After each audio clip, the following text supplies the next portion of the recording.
think you know this place quite well.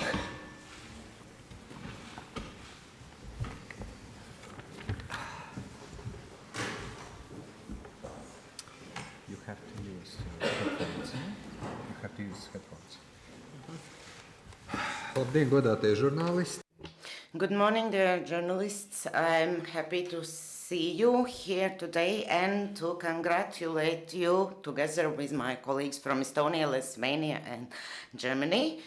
I have to say that this is a very important meeting because it happens in the 25th anniversary of a renewal of our diplomatic relationship.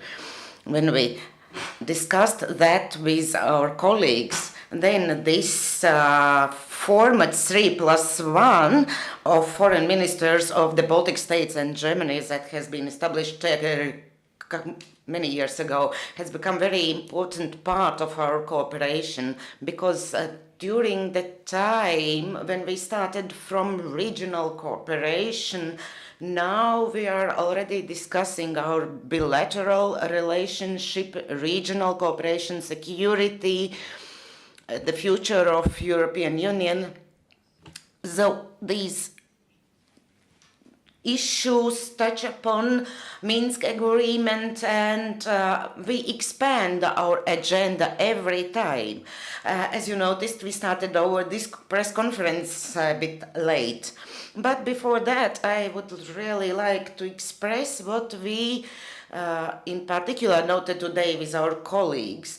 That is thanks to Germany for its support during those 25 years, especially after regaining of our independence in the reform process, in the security, in defense, reinforcing also our work towards the European Union and NATO. And also now, since last year, there is in force our special declaration concerning reinforcement and deepening of relationship, especially focusing on the media, education, civil society. And we are very happy how we are implementing those action plans and how our relationship is developing. We are also discussing issues that touch upon security. Here I would like to say that it's our full opinion. We are all satisfied with the decisions that have been made by NATO alliance in Warsaw.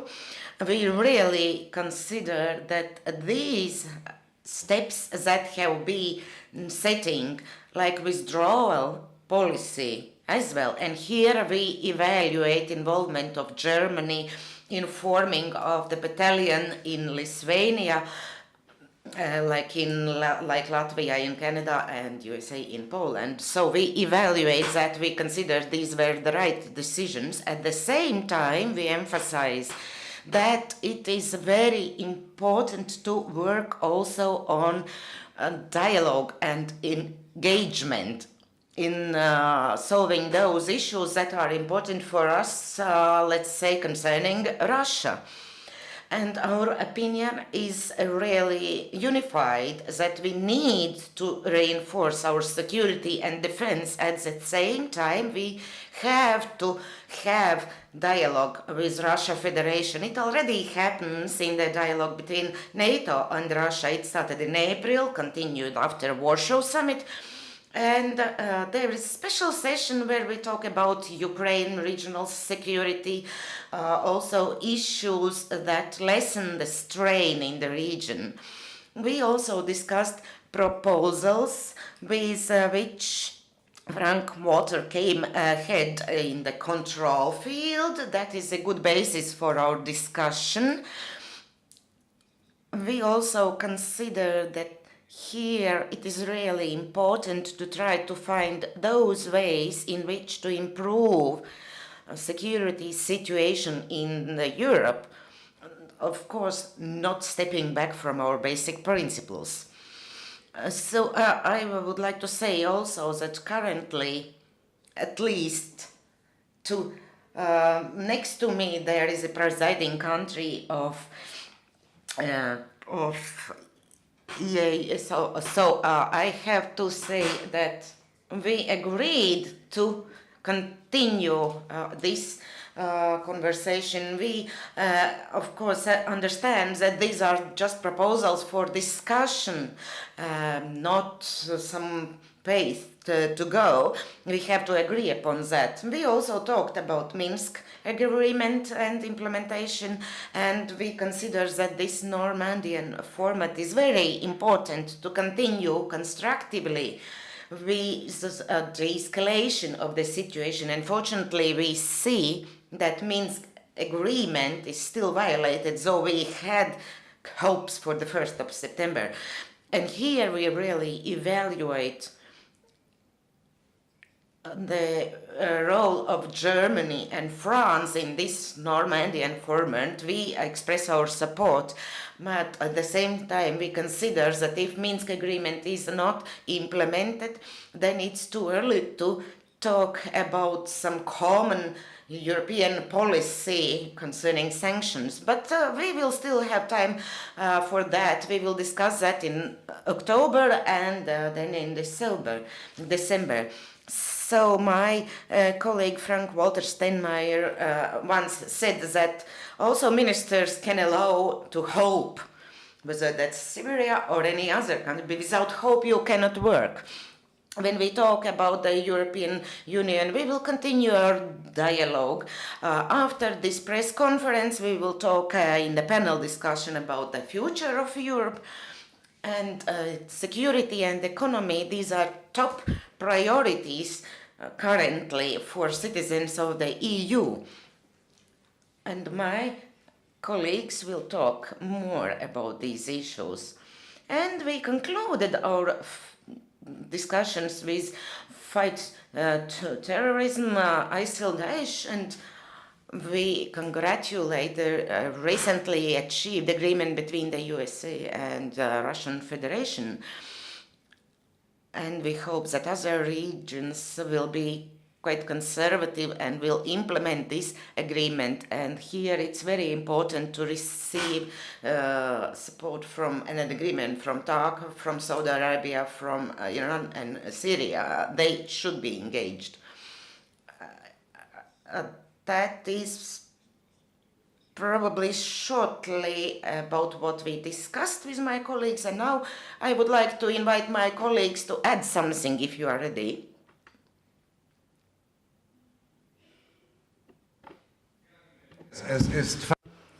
Dear Edgar, I think nearly everything has been said, but not yet you have been thanked for your invitation. So thank you. Thank you for having me here for not the first time, but for a repetitive time. And this accompanied by our two colleagues from Lithuania and Estonia.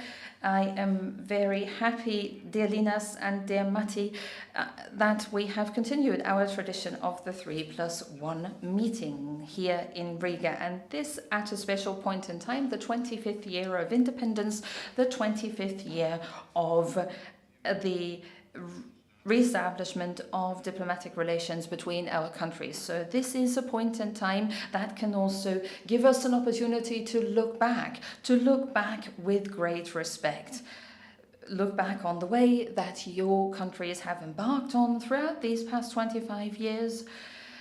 They were initially in a difficult political and economic situation, but they have then redeveloped the state and they have achieved economic success, and this to the satisfaction of the population. This is what they have contributed to. So this is a path that we did not only observe, but we tried to support this with our means from the German side.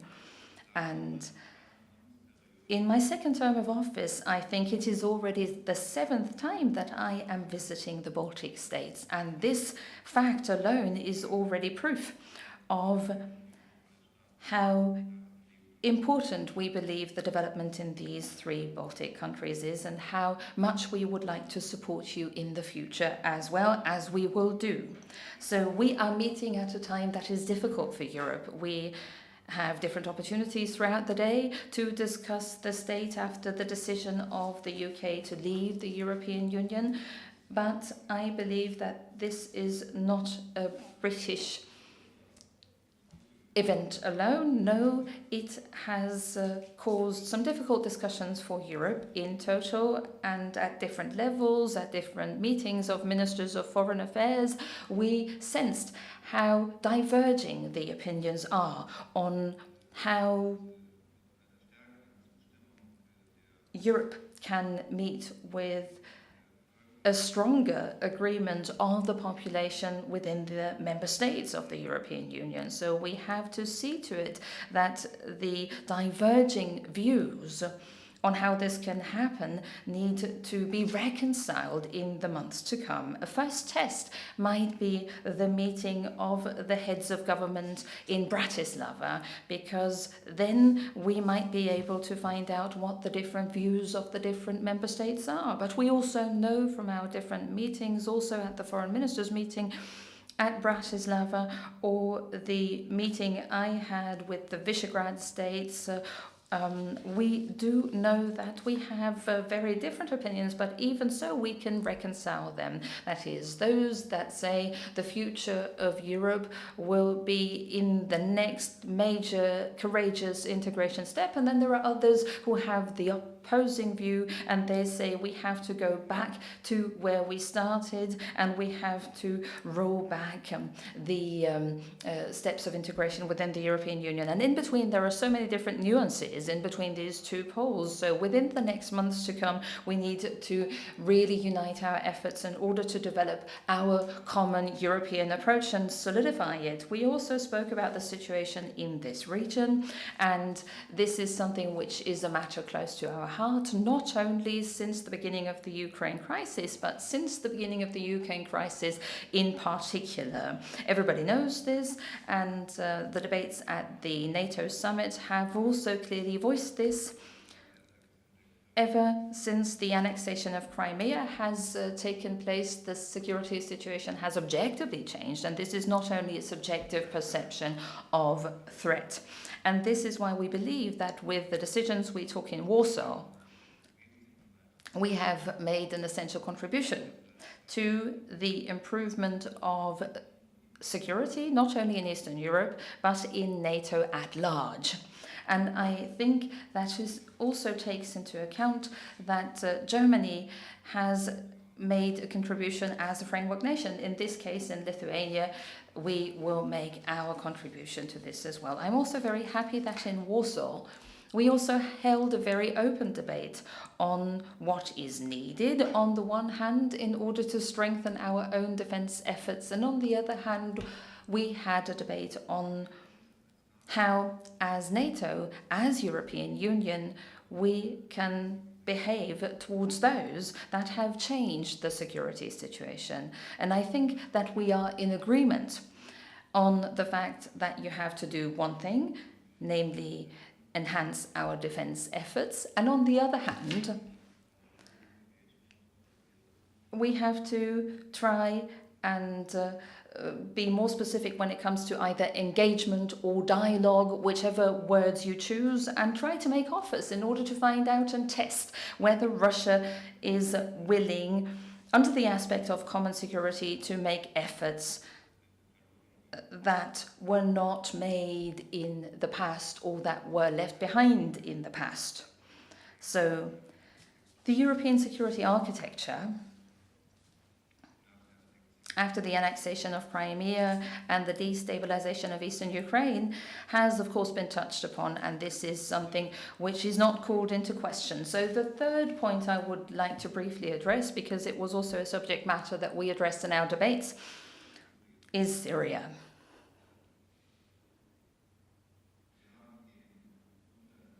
Amongst ourselves, we had an exchange.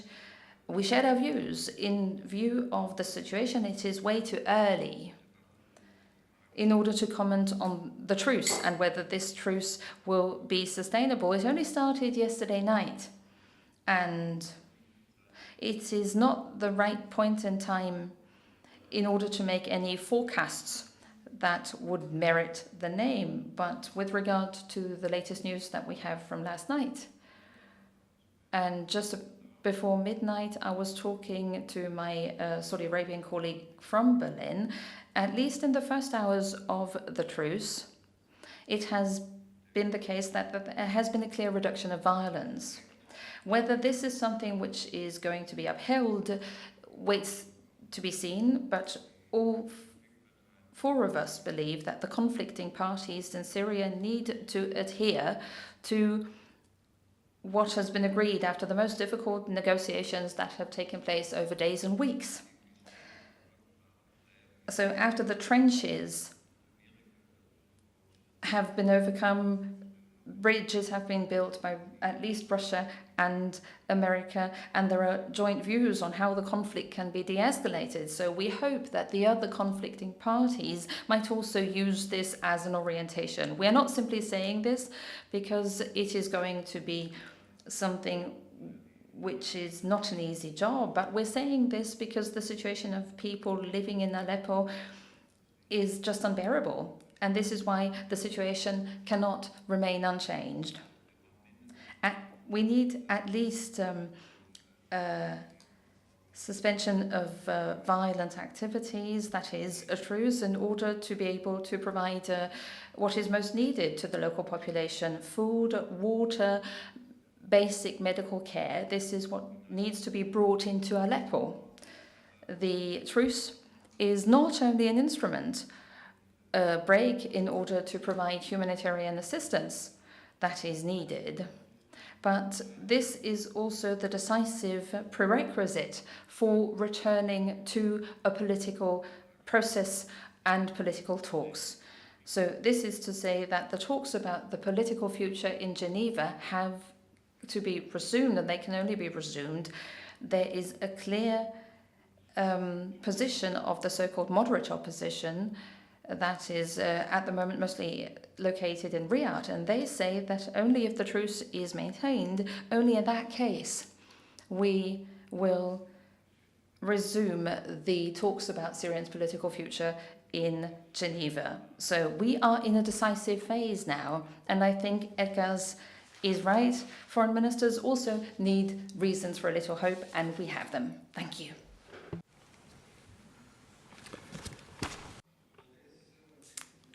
Thank you, Linas. Now the floor to you. Meeting, not only this meeting, lately many meetings, so it's very good to be back to Riga. I hope not too often. Also, using this opportunity, I'd like to express gratitude to Frank Walter, to Germany. A very good opportunity to thank Germany for this quarter of the century, very efficient, visionary, dynamic, growing partnership with very good results we can be proud about. And we talked about that, I will not repeat. Now enjoy that Germany is third investor in Lithuania, third trade partner, people-to-people contacts growing, tourism expanding, and lately this, I would say, historic decision to assume this responsibility as framework nation with regard to the enhanced forward presence. Very clear and vivid sort of demonstration of not just solidarity but very tangible engagement in the security of Baltic states, what we value and appreciate very much. So we will be very happy to host German soldiers on our soil, which is definitely engagement in Baltic security affairs. So all other aspects were mentioned, I will not repeat. Looking forward for the questions if there will be some questions. Thank you. Thank you. Matti, please. Thank you very much. Thanks, Edgar, for hosting this meeting. I can still recall how proud I was on 28th of August 1991, looking at pictures of the foreign ministers Meri, Jurkans and Saudargas being hosted by Minister Genscher in Bonn when we re-established our diplomatic relations of which the 25th anniversary we are celebrating today. The excellent fruitful cooperation in various areas has been highlighted in our common statement. I can only join Linas and Edgar's in huge appreciation for the German participation in enhanced forward presence and in air policing missions in the Baltic regions, making the whole region more secure. Our meeting today was very much about this common responsibility for security and prosperity of our own Baltic region as well as for Europe as a whole. The times are worrying for the Union. Things that were self-evident are no longer self-evident. The EU needs to earn its citizens' trust in quite a new and strengthened way.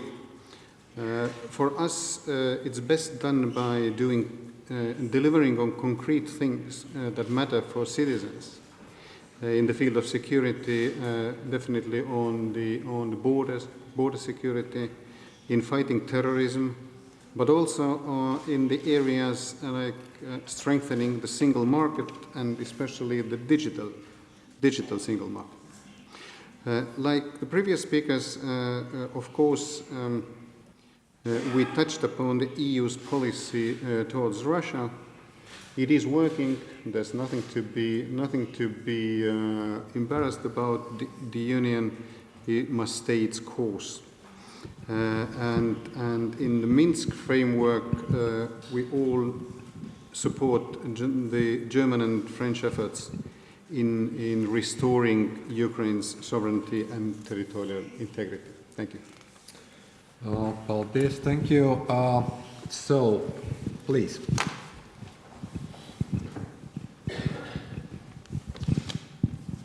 Arndt Henze, ARD Deutsches Fernsehen.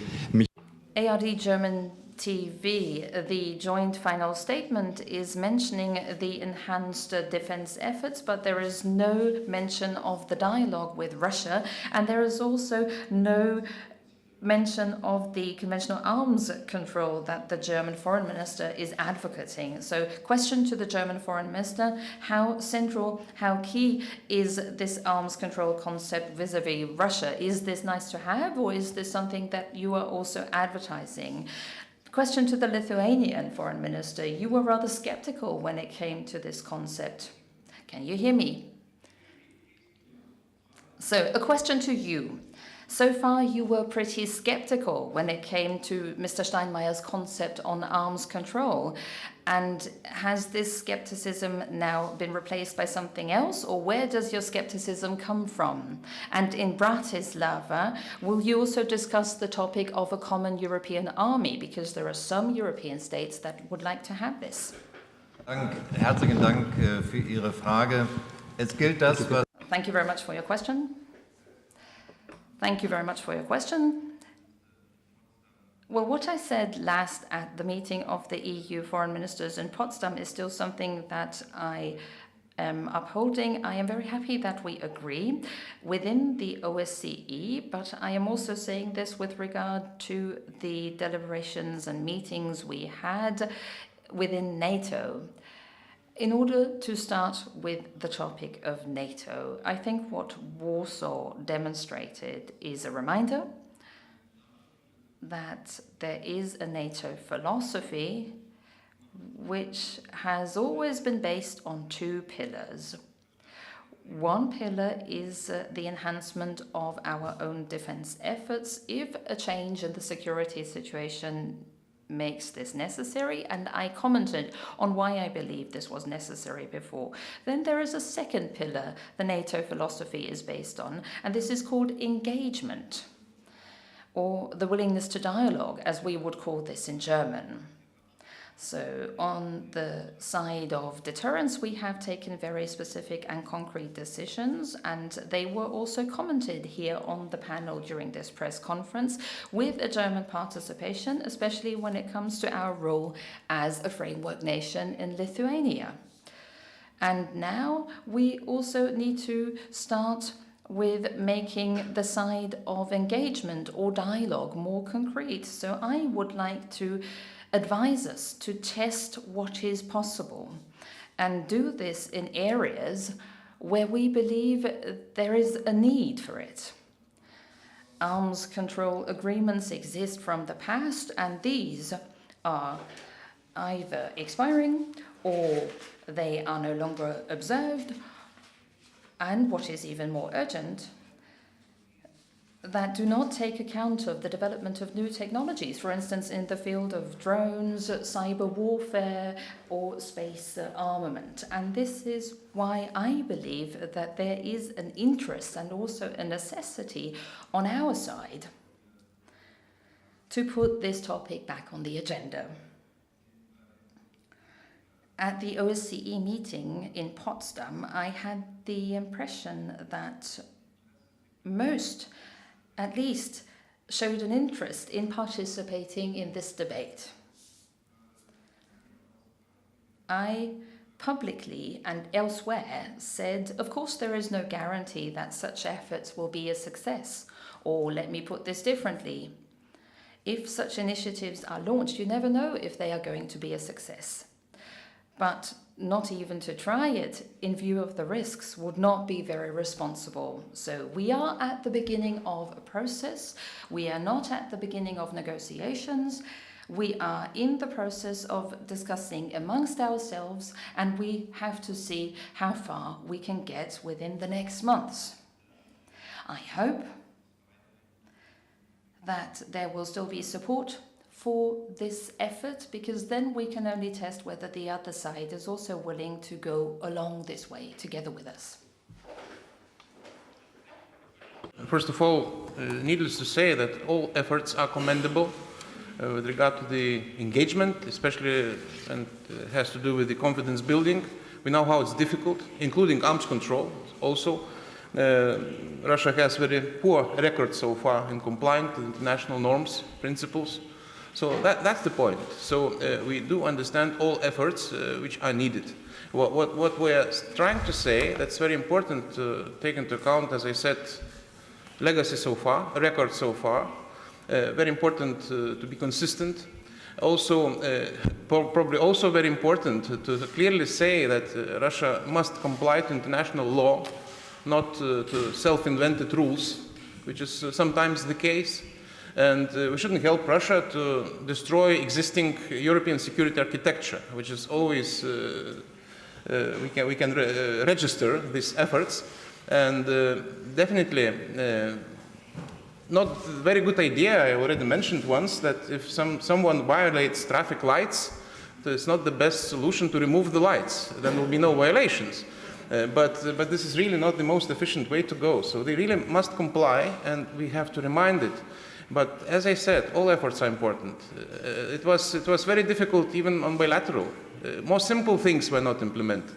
Let's mention Vienna document, the modification of this document going so difficult.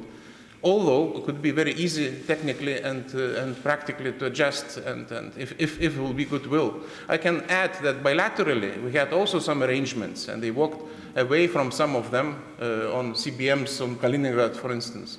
Or they're refusing some bilateral initiatives what could help also mutual confidence and understanding. There are really aspects which are more simple. So we have to do the best we can do, use all possible means, and we do understand these efforts. Well, thank you very much. Next question. Nākamais jautājums, lūdzu. Latvian television, Frederick Sozols. I have two questions for Mr. Steinmeier. And the first question is right after the Brexit referendum, we had this meeting of 6 EU nations, and the very fact of this format being held was criticized by the Estonian president, for example, and their MPs, was sidelining other EU countries. Are not we seeing fragmenting further, within those groupings, and this poses another existential threat to the existence of EU. But the other question is, Latvia has taken in something like 29 refugees within this common EU redistribution scheme. 22 of 29 has made their way now to Germany because of obvious, reasons of welfare differences. Is Germany okay with this state of affairs? Just a small correction. We actually took more, but it's okay. Yeah.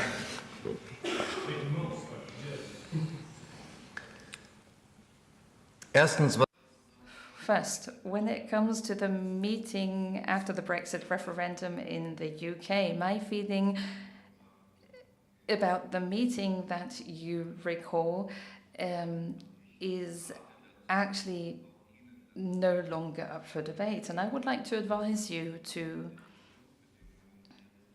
be realistic about the current situation and the conditions for discussions. I said from the outset that it is not realistic to believe that all debates will take place in the format of 27 or 28 member states. No, of course, there will be quite a number of bilateral meetings, and there will be the Scandinavians, the Visegrad countries, as well as other formats that will come together in order to think together about how we can find a way out of this European crisis. And over and above those numerous meetings that have taken place in the meantime, not only at the foreign ministers level, but also many meetings that took place at the heads of government and states, there were some meetings of the founding states, or one meeting of the founding states that took place, and what caused a bit of a stir or excitement in the beginning has now been leveled out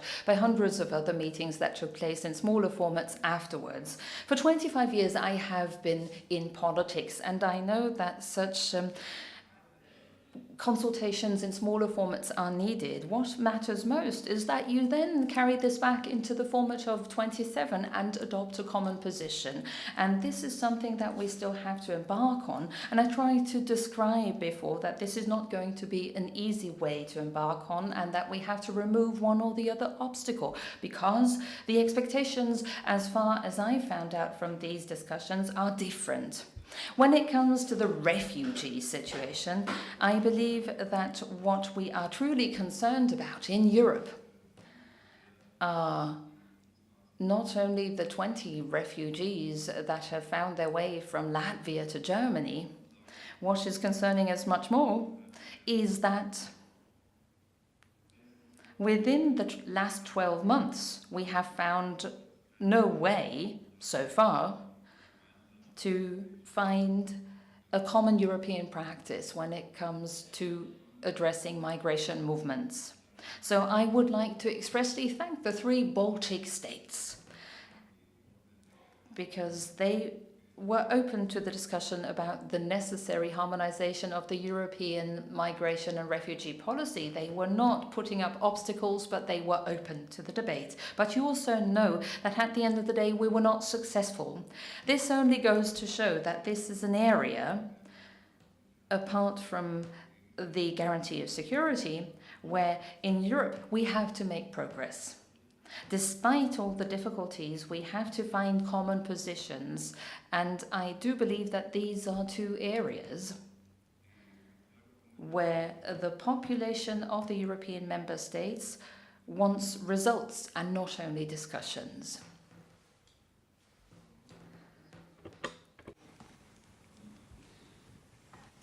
Danke sehr. Meine Herren Minister, vielleicht Herr Minister.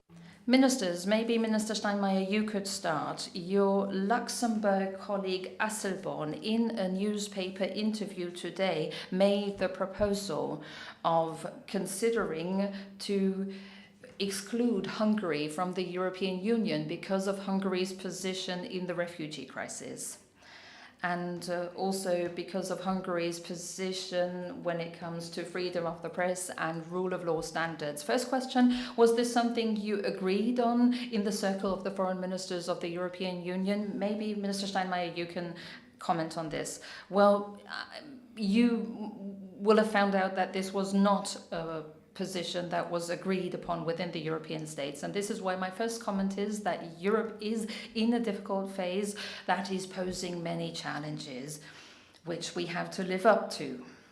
On the other hand, and I would like to add this, I can understand that with regard to Hungary, some in Europe are getting impatient when it comes to the ongoing debates between the European Commission and the Hungarian government.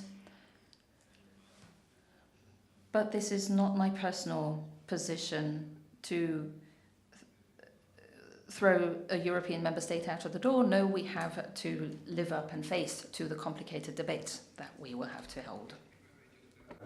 Because I think that those comments have been also well noted here in Latvia as well. I think that throughout last year when migration crisis started, we have seen a lot of rhetoric from, let's say, kind of both camps, if you may. And this rhetoric is not helpful. There is no helpful rhetoric when somebody is talking about moral imperialism on one hand, but there is not also a very helpful rhetoric when somebody is talking about, you know, some kind of suspension or expulsion or whatever kind of punitive measures. I think that what we really need to do is to sit in the room, as Frank Walter said earlier, answering the question about the founding members. We have different formats. This, by the way, is also one format where we discuss issues. Yeah. We have Nordic-Baltic format, we have Benelux-Baltic format, where we try to find solutions or common agreement. And I think that it is wise to have our discussions among ourselves, then ultimately at the level of now 28, maybe soon to be 27. But such kind of public statements, they, I believe, are undermining our common efforts. I would hope that we will somehow be able to concentrate on discussions in both formal, informal formats and less kind of loud megaphone style diplomacy in the press. That would be my comment on what has happened actually since the last year, and from time to time we see that this is unfortunately ongoing. For me, just one rule could be applied. We have to talk with each other, not about each other, especially publicly. That will not help. So let's be more so to say in our midst, not avoiding contentious issues, including, but really these radical statements not helpful. It's great to be here. Thank you very much. And the last question, if there is one. Yes, Gets Wickmanis, Latvijas avīzes Švartēnes Fraga and Hans Steinmeier. I have a question to Mr. Steinmeier, a question with 2 paragraphs. First of all, where do you see the points of dialogue and contact with Russia, and also the arms control that was discussed in the FAZ article? And secondly, Ms. Merkel and the Grand Coalition in Germany said, we can do it for the refugee policy. Is this still the situation? Is it still the truth that Germany can host 1 million refugees? Thank you very much. Regarding your first question, if I could answer this at the current point in time, I would have become a fortune teller, but I am not a fortune teller. I am a foreign minister. And this is why at the beginning of an initiative, you hardly ever know what the result will be at the end. Throughout the many years of foreign policy I have been involved in, I have come to the insight that even though you can't see the results right there, this should not keep you from trying what is possible. We have reached a critical security phase in Europe. The security architecture of the past years with which we have lived in security has been touched upon. The security situation has changed. And this is why we said we need to react in 2 ways. First way, we need to enhance our own security efforts. We did this in 2 NATO summits, one in Wales, one in Warsaw, and I think we took good decisions. On the other hand, and this is part of it, I believe, according to my experience, we need to try and look at the current difficult situation. This is also the topic of my analysis, and it is nothing which is out of the question. There are trenches between the East and the West, or between Russia and the European Union, and these trenches have become bigger. And because this is the case, we have to try and make new efforts in order to find out whether in the future we will be able to improve our relations. And part of this is the topic that I wrote about in the FAZ article. And this is also something that we discussed here on the panel. Let me just comment with one last sentence. It also has to be in our interest. When we talk about arms control or arms limitation, we had a dialogue on this in the past at the time of the East-West confrontation or East-West conflict, and this is something that we should not completely let fall into oblivion, but we should maintain this as an option for the future and fill it with life, also from our side. Second aspect, refugee numbers in Germany. If I may say so, I think you are underestimating the German discussions and how they are currently taking place. There is hardly anyone in Germany who believes that Germany can take in a similar number of refugees every year as it did last year. Early last year, I wrote an article, and in that article I stated, with joint efforts, we might be able to cope with 1 million refugees and receive them in 1 year, on the basis of the economic strength that Germany has. But I also said 1 year ago, but we will not be able to take in 1 million every year. So from this, I concluded that we need to make efforts. For instance, the agreement that we concluded with Turkey. And this is, of course, something that is discussed with a critical eye in Germany as well.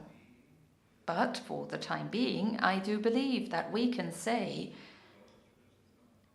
after this is not a German-Turkish agreement, but a European-Turkish agreement, which is what it has come to be at the end. So the European Union has committed to financially support the stay of refugees in Turkey that mostly come from Syria and Iraq, and in return, Turkey has committed to not only accommodate people that take refuge to Turkey, but also provide access to the labour market for them. So yes, this is an agreement that was discussed in Germany as well. Some were also raising critical voices, but it has made a contribution to getting the number down of refugees that not only come to Germany but also in Europe, getting this number down considerably. So this is the answer to your question, whether we can take in 1 million refugees every year. Paldies. So, yeah. Let's move.